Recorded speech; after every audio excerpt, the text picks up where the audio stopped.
Bitter vows, sweet justice. For 6 years, I believed I had the perfect marriage. Adam and I built a life together in the house I inherited from my grandmother, a home filled with love, laughter, and the promises of forever. But forever had an expiration date, and I was about to uncover the betrayal that had been hiding in plain sight. The signs were there. Adam started coming home late, taking sudden business trips, and making questionable credit card purchases. Then, there was Margaret, my mother-in-law, always hovering, always watching. Her presence in my life felt less like family and more like an invasion. She made backhanded comments about how I wasn't fit to manage such a large property and how a home like this needs a real matriarch. I ignored the warnings until I couldn't anymore. One evening, while Adam was in the shower, his laptop screen blinked with a message. I wasn't snooping. He had left it open. My heart pounded as I read the words, "I can't wait to be alone with you again. That house should have been ours by now." The sender? Margaret's close friend's daughter, the woman she had been pushing into our lives for years. It wasn't just an affair. It was a calculated plan. I sat in the dimly lit room, the screen illuminating my trembling fingers. My marriage wasn't just ending in betrayal. It had been a farce, a well-played act leading to this moment. I scrolled through their conversations, each message confirming what I had suspected but never dared to believe. They weren't just having an affair. They were discussing ways to push me out of my own home, using legal loopholes to contest my inheritance. I clenched my jaw.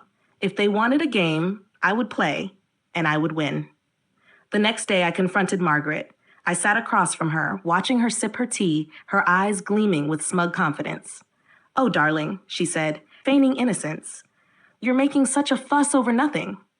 "Nothing?" I snapped. "You mean Adam's affair, or the fact that you were trying to take my house?"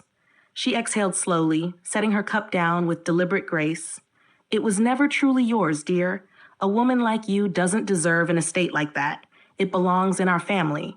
I leaned in, my voice steady. "Not anymore." I left Margaret's house with a fire burning in my chest. They thought I was naive. They thought I would crumble. They were wrong. I knew I needed proof. A cheating husband was one thing, but a scheme to steal my inheritance was another. I hired a private investigator. Over the next few weeks, I collected everything: bank statements, recorded conversations, hidden financial transactions. They weren't just trying to take my home, they were setting me up for financial ruin. They were preparing to leave me with nothing. My investigator found that Adam and Margaret had secretly drafted documents challenging my ownership of the house, claiming I was mentally unfit to handle my affairs. They had been working with a lawyer, preparing to take me to court while Adam drained our joint accounts. But now, I had the upper hand. With my evidence in hand, I met with my attorney. He flipped through the files, his eyes narrowing. "This is airtight. We have everything we need to countersue."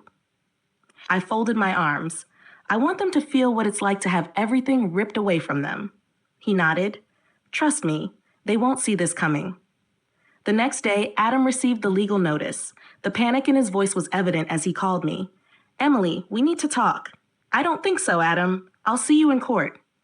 The courtroom was silent as the judge reviewed the evidence. Financial fraud, property misrepresentation, conspiracy to commit asset theft.